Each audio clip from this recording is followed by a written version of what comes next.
Welcome to episode 26 of the FoodGrads podcast, the podcast where we explore careers in the food, beverage, and hospitality industries.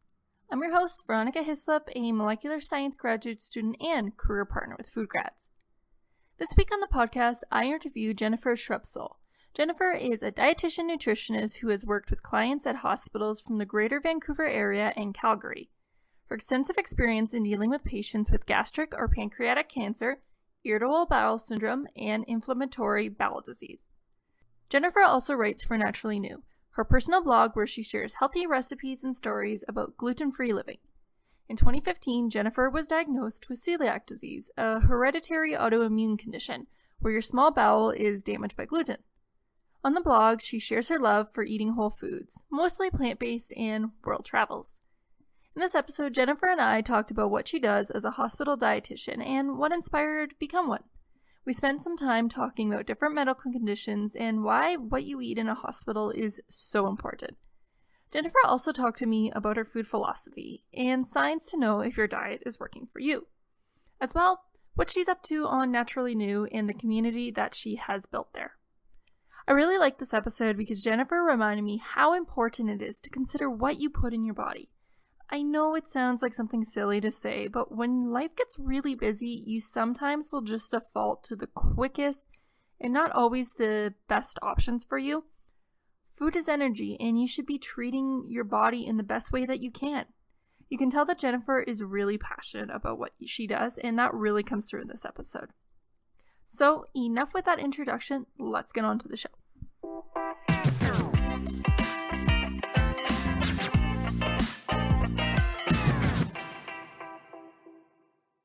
Thank you, Jen, for coming on the show. I am excited to learn more about your role. Your role is really crucial, I find, for so many people and individuals. So I'm interested to dive in and learn more about what you do.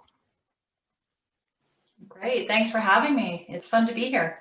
I guess we should just dive into what you do. So you are a dietitian, but more specifically, you're someone who works at a hospital. And like I just said, I think that's such an important role. And I'd love to get to know a little bit more as a dietitian who specializes in that area.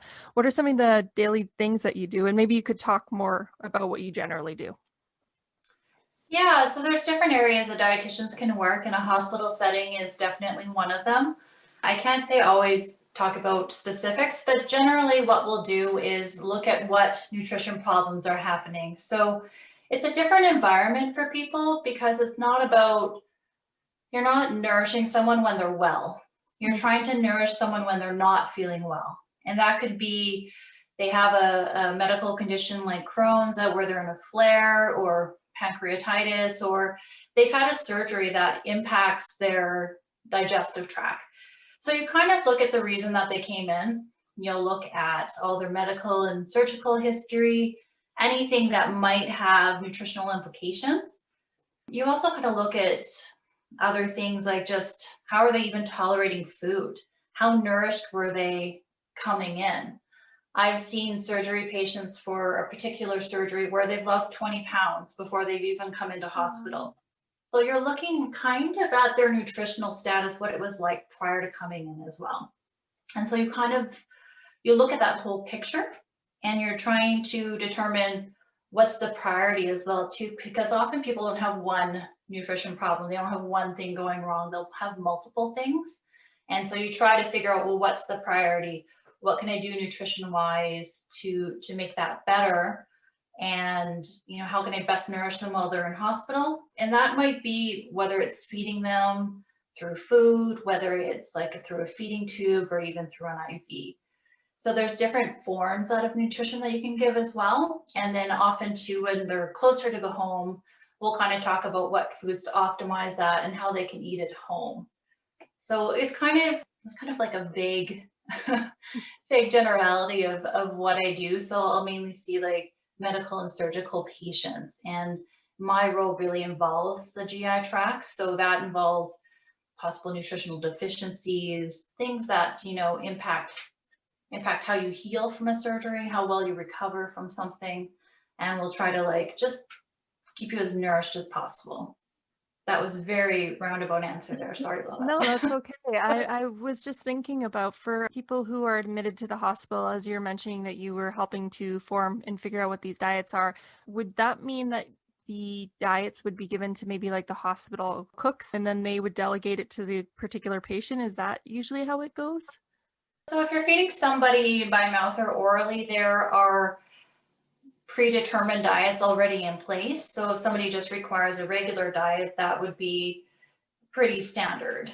If somebody, say, requires a low potassium or a renal diet, something where your kidneys are impacted, that diet's already been predetermined for the foods that you'll need, say, less protein, less potassium. You're going to watch for your phosphorus. There are certain things that you're going to watch out for. So they've already predetermined what foods fit within that diet.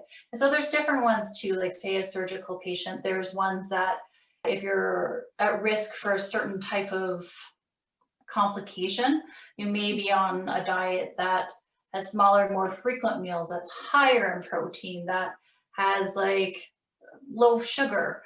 So you'll look at different factors, and so there's predetermined diets for all of those things. So typically we'll just select one, or you select the one that's the priority. So Okay. yeah. Okay. And to add on to that, I'm just thinking about how you actually even got into this position. And I was curious to know what was your decision to actually become a dietitian? Yeah. So it for me, it was a way of combining science. I loved kind of looking at biology and anatomy and taking courses like that. And also I'm a foodie. I love food. And it kind of was a way of combining the best of both worlds for me. Also too, like I've been surrounded by people that worked in healthcare. So my mom was a healthcare worker and she's always an inspiration to me. So it was a way of kind of helping people and combining things that I felt I was good at and that I cared about. So those are kind of the general reasons I became a dietitian, and food is probably number one. Well, it's definitely a role that plays a direct. It's just as important as the medicine. What you eat is going to affect your body very much so, especially in patients that are in the hospital at those crucial times. So it's a very commendable Yeah, job. absolutely. We often don't think about what we eat or how it nourishes us until something's not working, until it's not going well. And there's a lot to be said for you are what you eat in a way in terms of how it impacts you. And for patients that we're just trying to kind of, when you try to nourish somebody, I think that's something that maybe is a misconception about being a dietitian, is that some people will think that we're about putting people on diets, whereas we're more about nourishing people. And if we can do that for food, I have a food first approach where if you can get access to your proteins, your carbs, your fats, all those vitamins and minerals, all that good stuff through your food, that's how I like to try and help first. And then there's also added benefits, of course, from supplements and things that are necessary at times. And I'll use any tool that I have to try to help a patient recovering from cancer, or to nourish somebody, or to try to keep even like muscle mass on after a surgery or something like that. So I think people often just they eat their 3 meals a day and sometimes don't think about how the impact of food and how it actually keeps us feeling good and feeling well and doing well.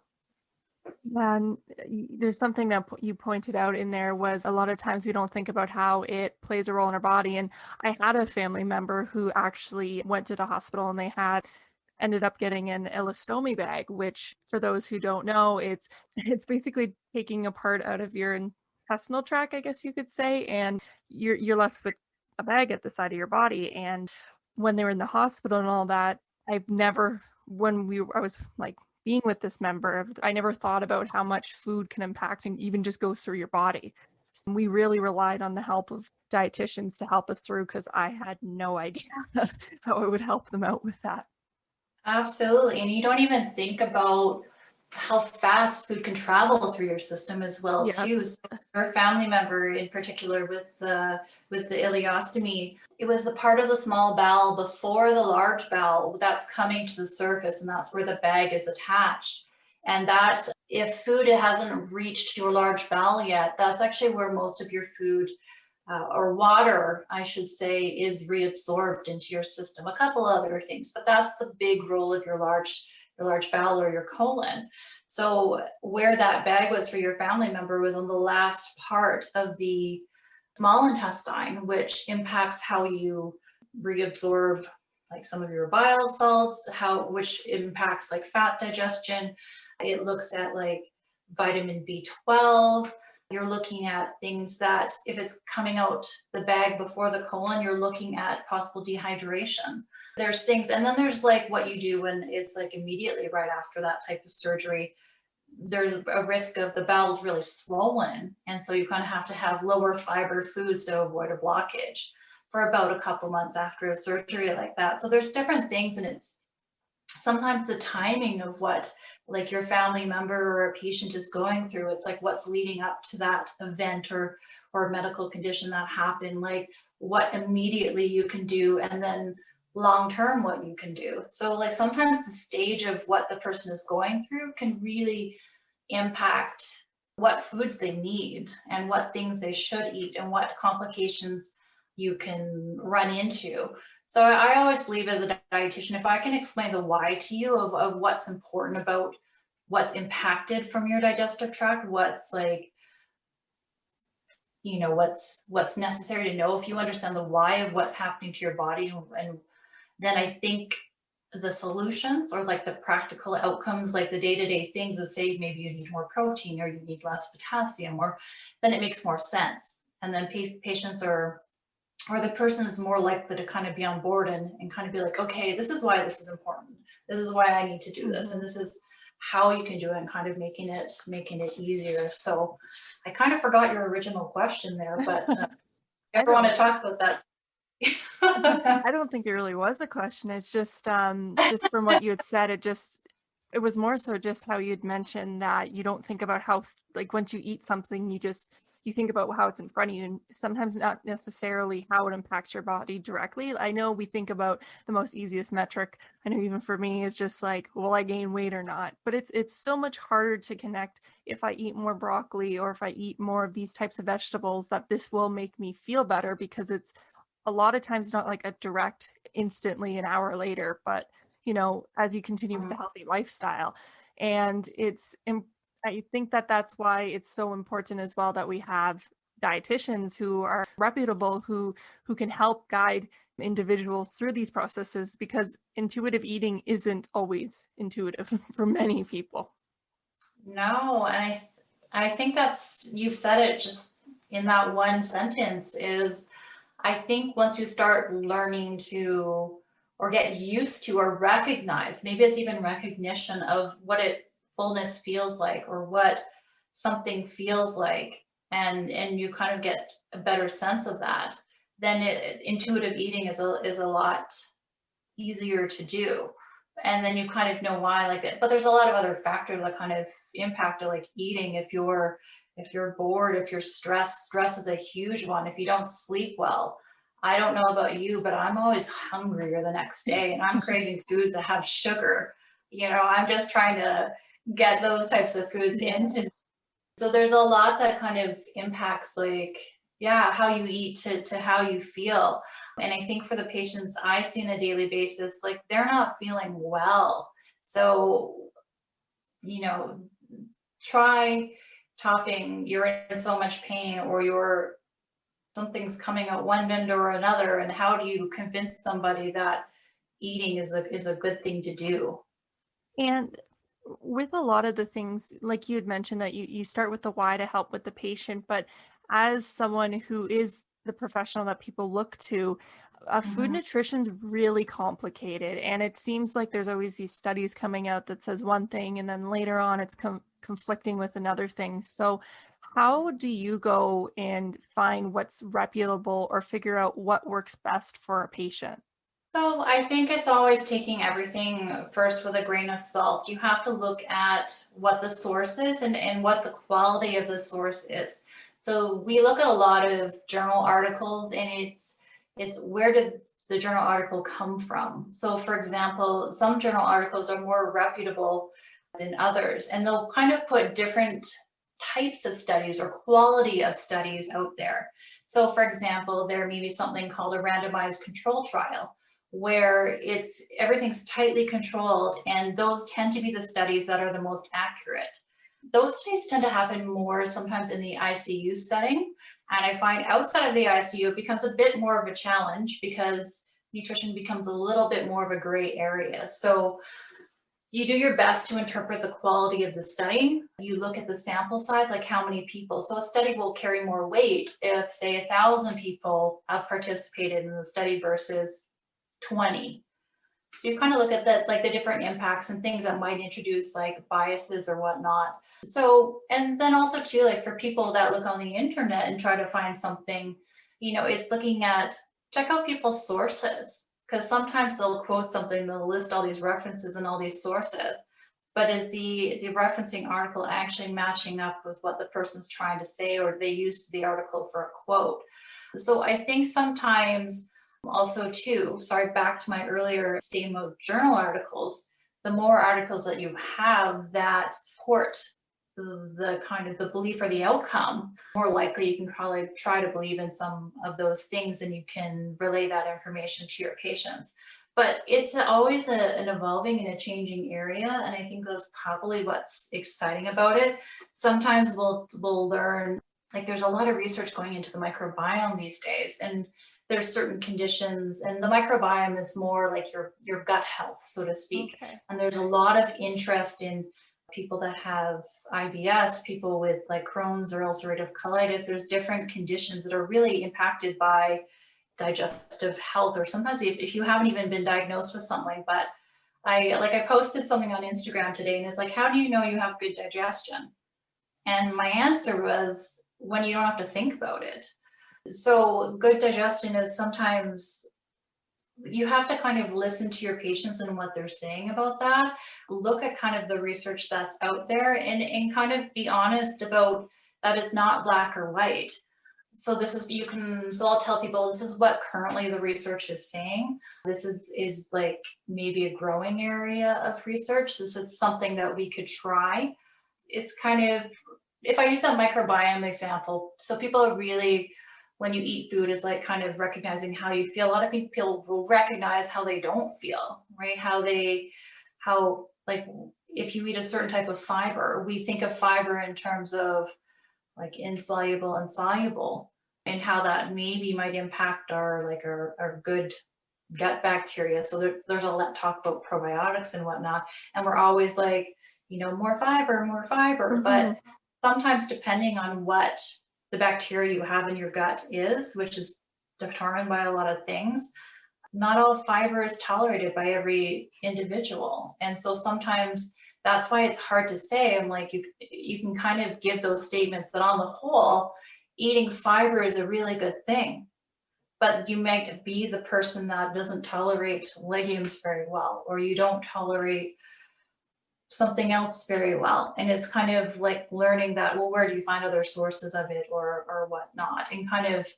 I think sometimes when you maybe just try to explain the why of it's happening and like what the research is saying, then it kind of makes it easier that people are more accepting of like there's a bit of trial and error, there's a bit of a process. And I think that makes it a bit more comfortable, like for people, and kind of getting to the bottom of it. I think just reassuring people that you'll kind of look at it like you'll use the best science that's out there, but it's an evolving area that sometimes what you've said like doesn't always apply anymore. Like I think we used to always say, try to go high fiber with irritable bowel syndrome. There's sometimes that just doesn't work. And so the research is kind of what you want to try to have certain types of fibers and then see if you tolerate those fibers. And so it's like an area, I'm kind of going in a circle, trying to find the best way to explain it. But I think it's a bit of an evolution, and like there's things that can always like change slightly.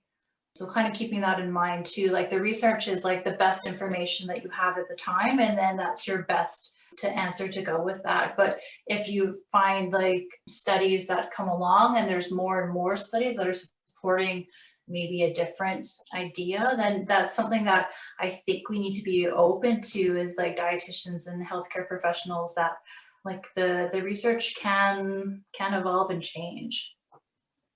I find that really interesting, and I like to hear that, it sounds like you're being very honest with the patients, again, going with the why, and it doesn't seem as though it's 100% establishing like this food is bad. It's really going based on the individual patient's needs. And one of the things that you had mentioned a few times was the irritable bowel syndrome, and it just made me think about, do dietitians have, because there's so much nutrition, I could imagine, for someone who's an athlete would need to have a different diet than, again, maybe a cancer patient. So does that mean that dietitians have different specialties in what they do, or like how does that work?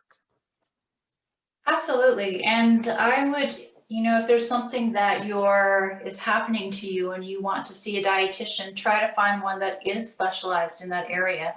So if you think of it even in terms of doctors, for example, you have your family doctor, your GP, who's like a general practitioner. So you know a little bit about everything, but not a lot about a specialty. And so sometimes I think that can be the trouble, is that somebody might give you general advice or kind of what you've read out of a textbook or what you've read out of journal articles and relay that information to you. But if you find someone who's specialized in a certain area, they're more up to date on the latest research, like what's actually happening, what's coming down the pipe.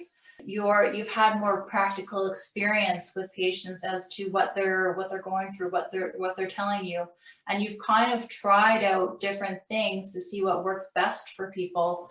And so you kind of combine, you just have a little bit more of a, I think you're able to kind of talk about the research and explain the why.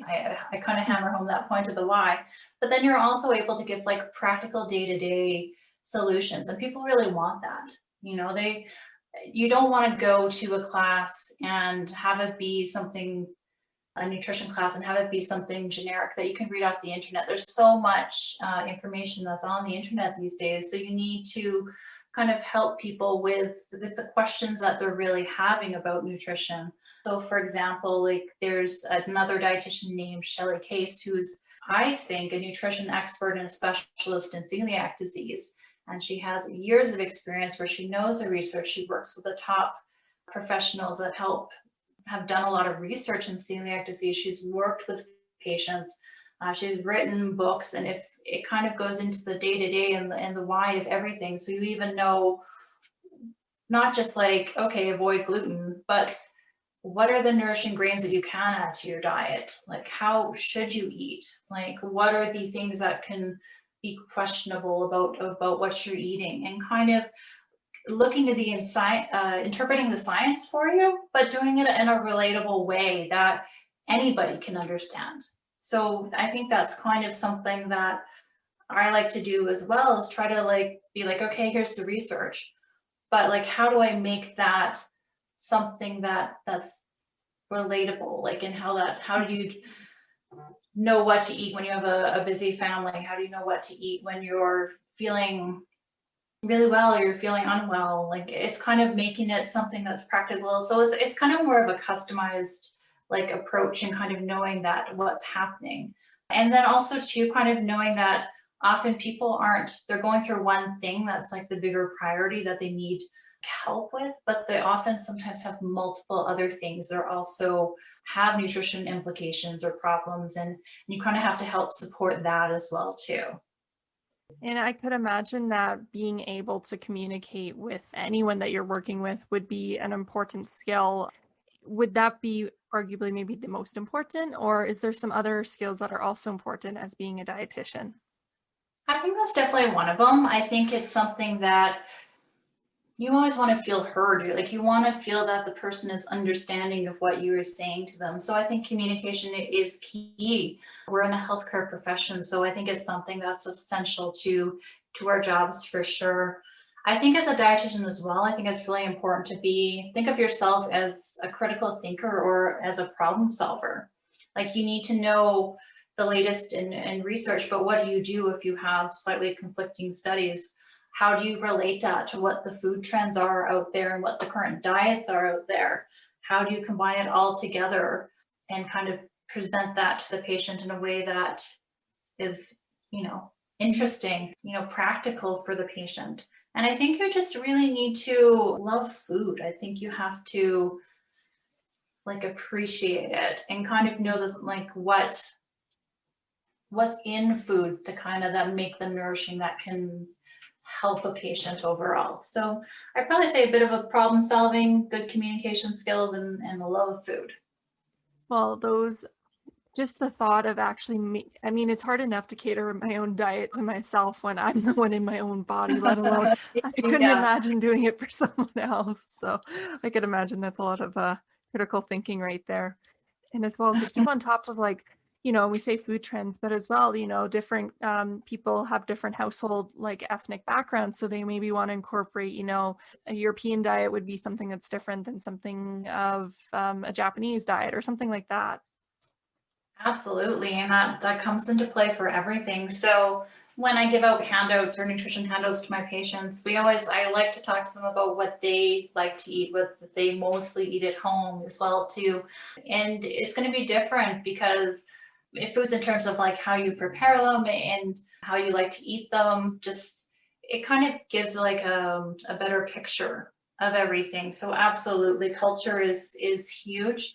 I grew up in a multicultural home myself, and so it was very much a combination of all sorts of foods. So I think I got the best of both worlds there, but it's delicious in my house. I could imagine. And I think that's a good segue because, a lot of time you've been talking about you got to love food to be a dietitian. And I know that in addition, we've been talking as a dietitian, but I know that you also have a website or blog called NaturallyNu. And I wanted to know what inspired you to get started, and maybe you could tell us a little bit more about that. Absolutely. So NaturallyNu it's a blog that's designed for gluten-free foodies. So I was diagnosed with celiac disease myself about 5 or 6 years ago. And, I had the background knowledge about what foods I should eat. I knew that knowledge and I had that knowledge. So it made things easier for me in some ways. But I also loved going out to restaurants. I loved being a foodie and trying foods from everywhere and just trying all food in general. So when I didn't have quite that same ability anymore, I had to go back to the kitchen, and I had to I knew how to cook, but it kind of took my cooking to a whole nother level. And even learning gluten-free baking it's different. You don't realize what gluten is, but you don't realize its elasticity and how it affects your ability to bake foods. And so it was kind of learning a new way of cooking in some ways. And so NaturallyNu was kind of born out of that for wanting to kind of show people how to eat gluten-free, for wanting to kind of dispel some myths out there that gluten-free food tastes bad, or, well, this tastes good for gluten-free. I just wanted to eat food that just tastes good because it's good. And those are kind of the recipes that I create or I want to create. And those are the products out there that I want to share, is food products that actually work really well, that are also nourishing at the same time. Because that was the other thing that I noticed out there. There's a lot of gluten-free products out there, but some of them are fantastic. And, it's good to have a repertoire of those for sure. But there's also a lot of products out there that are kind of high in sugar and low in fiber and aren't the most nourishing. And while all foods can fit, I definitely believe that. I kind of wanted to just highlight the ones that I thought could be the most nourishing, or the ones that just simply don't work. Kind of talk about some of those things. At the time, and I also too, I do want to be known as an expert in celiac disease as a dietitian. I do have that background. It's kind of funny how NaturallyNu kind of became, or it feels like a bit of a community that I found on Instagram a little bit as well. So it kind of has evolved over the past couple of years, I would say, but my focus is still on creating recipes and kind of myth busting and kind of talking about what it's like to be a celiac, what you kind of need to, how you need to nourish yourself, and kind of presenting some of that latest research that I've talked about before. And also too, a side thing that kind of came out of NaturallyNu was food photography. And I found that by highlighting a certain gluten-free brands and kind of showing people like how good it can look and how good it can taste, that's kind of led to companies contacting me as well. So it's evolving a bit, but it's kind of a website for the gluten-free foodie, that's for sure. Well, I must say I've looked at the images you have, the photography, and honestly, like it makes everything look so good. And I gotta check these recipes out because, again, this time, my boyfriend's father, he's celiac, so he's been living with that as long as I've known my boyfriend. So to have more recipes up their alley, I look forward to making some of these. Some of these look so good. Oh, absolutely. Please try them. Yeah, I'm always happy to answer any questions related to that for sure. Well, with one of the things I was curious about is that when you were talking about with some of these items, you know, they might not be as nourishing or nutritionally dense, even though it says gluten-free. I think a lot of companies, unfortunately, do just label it just because they get to throw the label on, even though it's not really making it up for it in the other things. So I was curious when you were trying to make a dish for maybe a celiac dish or even just a healthy dish in general. I know, again, it would be based off the patient, but what are the things that you look for when you want to start making something that's, so let's say, nourishing? So I kind of look at the ingredients, and I always try to start with whole foods if I can. Just that way you get kind of the maximum nutrition out of those foods. And so kind of looking at things that have whole grains or good quality lean proteins, lots of fruits and vegetables, kind of having a bit more of a plant-based approach. And those are the things that I really try to base it off of. And so I tend to kind of gravitate towards those foods naturally a little bit. I do have a bit of an obsession with kind of adding more fiber into my diet. So that's something that's super important to me as well. So I look for a lot of different sources, whether that's like legumes or nuts and seeds, more vegetables, that sort of thing. But also too, we're all busy for different reasons. And I like being in the kitchen, but I don't want to spend my whole day in the kitchen. So the other thing that I focus on is kind of trying to be mindful of time and how easy it is, because I know I'm distractible at times. So I kind of want there to kind of be less ingredients, like kind of keep it simple, keep it under 30 minutes if I can, or at least keep the prep time down if something has to bake. I don't want my involvement to like require a lot of time to do it. So if it's something that I can like prep in 15 minutes and toss in the oven, then that's fantastic. So sometimes an example of like that is like even sheet pan meals or dinners like that will be like super easy for just coming home from work, and say you're not inspired, you're like, what's for dinner? That's like how many times do we like come home and you're like, oh, what do I have in my fridge? What am I going to eat? You know? Yeah. So it's kind of a way of looking at all those things. So kind of looking at your ingredients first, like, so I try to use common ingredients if I can, and then like some recipes for sure, like, you know, whether it's based on a recipe from a different culture or whatnot, I always want to try new things. So maybe my pantry might have a few more sauces and or a few more different ingredients than others, but kind of just trying to keep it simple for people, fast for people, because I think that's what I think that's what I like myself as well. And so I think that helps. I think all of that combined all together, that kind of helps. Okay. Yeah, for sure. Sheet pan meals are the best, especially it's amazing how just baking off vegetables just makes them taste so much better. And it's really a low fuss and it makes it taste 100 times better than just boiling it on the stove.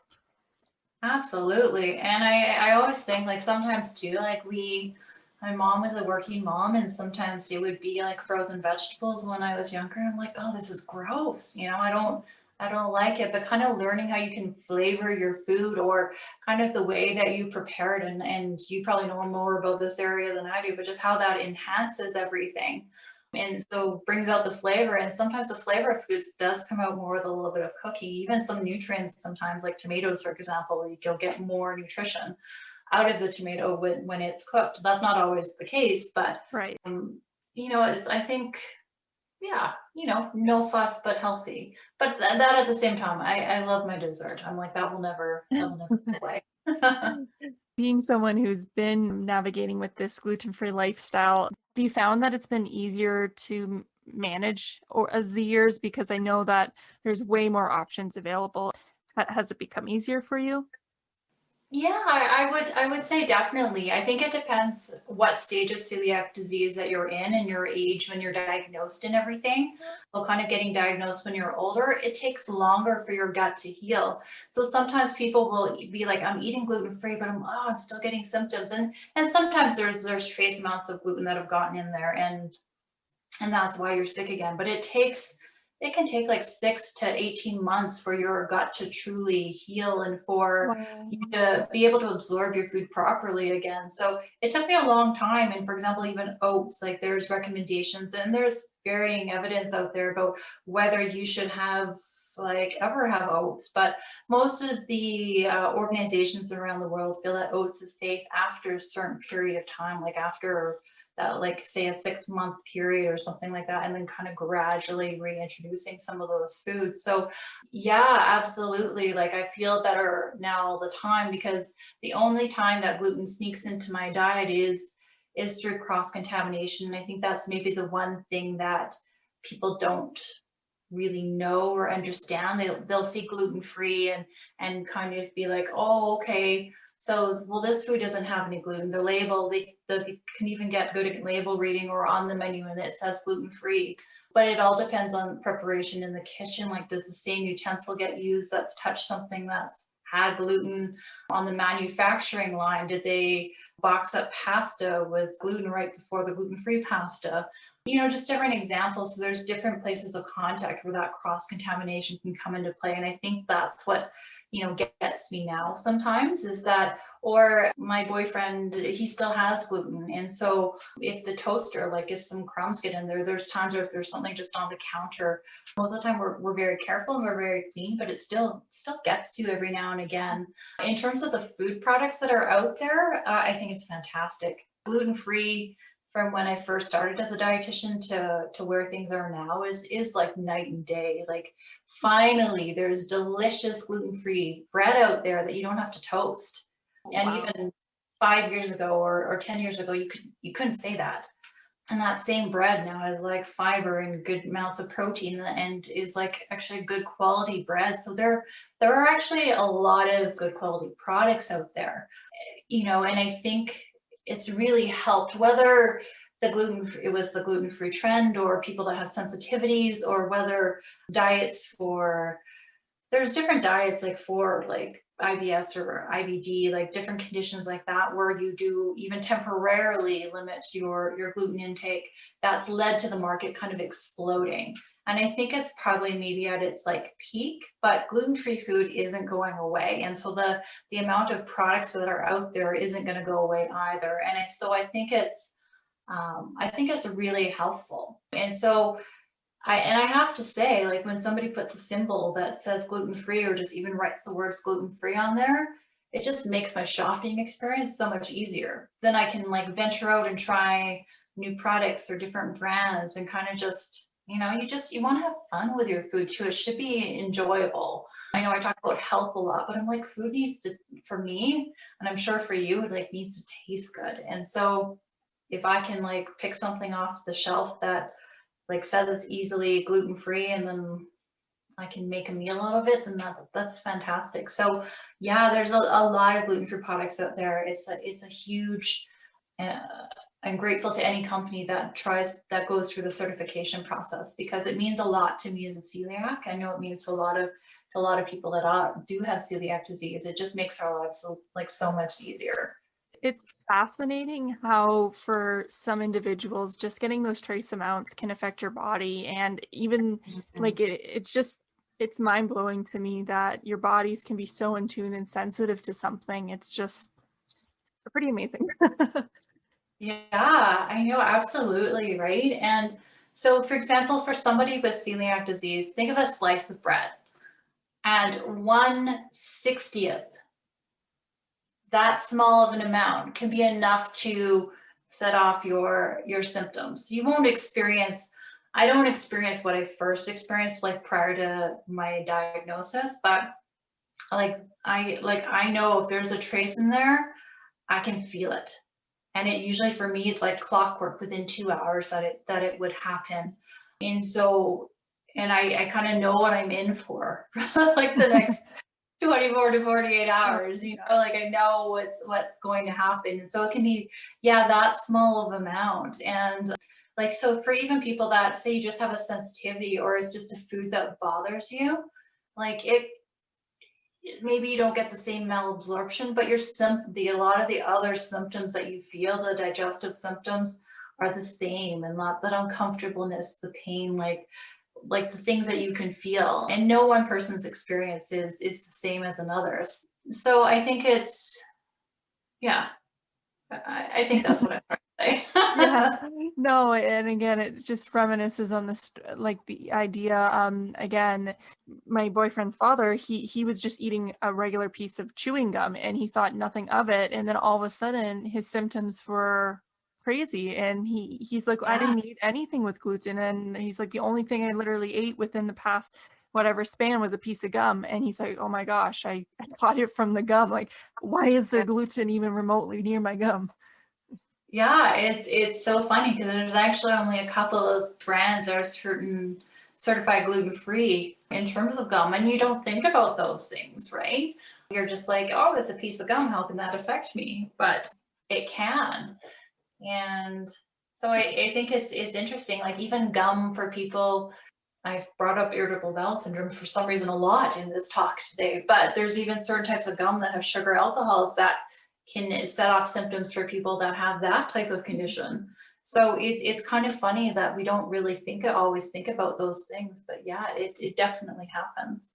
Yeah, and I'm hoping that as the food industry continues to grow in the manufacturing side, I just really hope that the labeling gets more gets more strenuous and like really tells everything, because I think that especially for people with food allergies, with it's so important that it's not just a matter of being transparent for your customers, but just it's for their health at the end of the day. It's not a matter of them just watching their weight or their calories. If there's something that's in there that could really seriously affect them. Yeah, absolutely. I would agree with that. And so even when companies list like the top 8 allergens, if they're free of those, I'm like, all of those sorts of things are helpful because it does impact health and it does impact your enjoyment of of the food. If it's Mhm. something that you're going to get sick off of later, I'm like, okay, not gonna try that again. For sure. And because we're getting close to the end of our chat, I wanted to make sure that I just covered a few more questions that I didn't want to miss, with one of them being, I always like to ask our guests is there any advice that you would want to give to a student or a new graduate who wants to become a dietitian? I'd say go for it. I think if you have an interest in food, knowledge about food, how the human body works, if you're curious about how what you eat, how that is impacted by your body, or just how different medical conditions impact how you tolerate your food. If you're interested in any of those things, then this is like a great job for you. There are dietitians that work in many areas. Like I work in the hospital, but you could work in population or in public health and kind of impact more policy if you're interested in that. There's a lot these days on being a fellow podcaster or being an influencer, or you have a lot of reach on social media right now where you can impact a lot of people in a positive way and help people with different things that are important to you. So kind of there isn't really like a script in terms of what you can do. When you're working as a dietitian, you could work in different areas of nutrition in terms of like even preventative health, like how do you prevent different chronic conditions, or just how do you even eat well. I think people are fascinated with how can I nourish my body to the best of its ability. So if any of those things are like interesting to you, like network, get out there, talk to other people in the field, other people in different areas, volunteer, see what area that you like.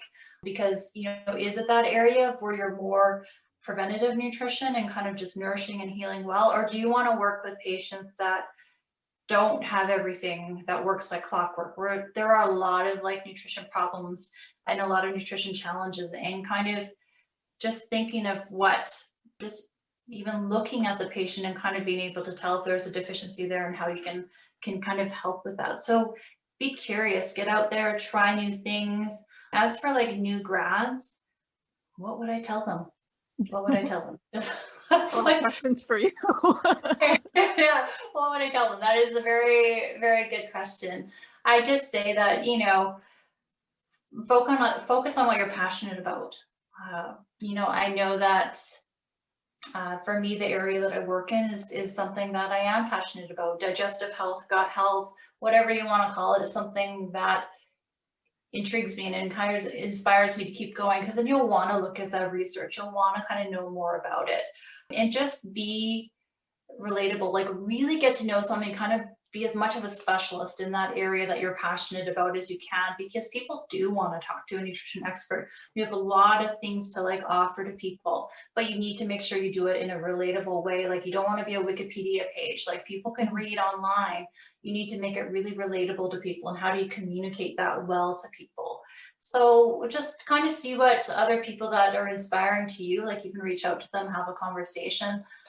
And I think people will be more than happy to talk to you, other fellow dietitians or other fellow health professionals, and just really see what kind of inspires you. Because I think if you're inspired and if you're passionate about what you do, then there's a lot, like the sky's the limit.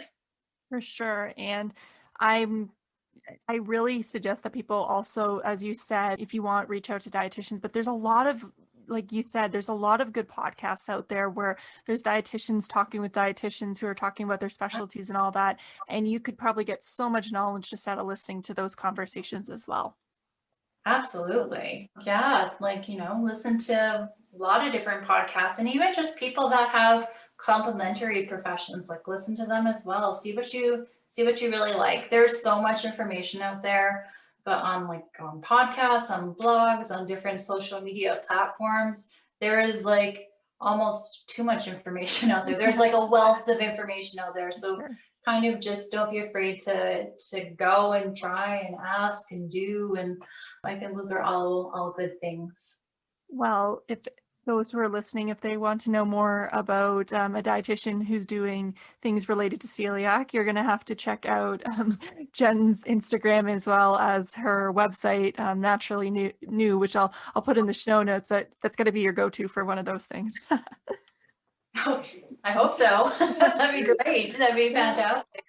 So that's actually a good place just to finish this off and ask, if people want to find or connect with you, where can we find you? So you can either find me on Instagram at naturally.nu, or you can find me on my website at naturallynu.com. And there are ways, there's a contact page where you can reach me, just email or message me, and I'll get back to you. I'm always happy to have a conversation. Excellent. Well, thank you so much, Jen, for coming on the show. This was a really interesting conversation, and it just reminds me the importance of food at no matter what stage. If you're healthy or if you're, coming out of the hospital, we need food to nourish us no matter what stage. So thanks for reminding me that and sharing all this really good knowledge about what you do. So thanks. Thank you. And thanks for having me. And hopefully it was presented in a way that's easy and fun. So thank you for having me.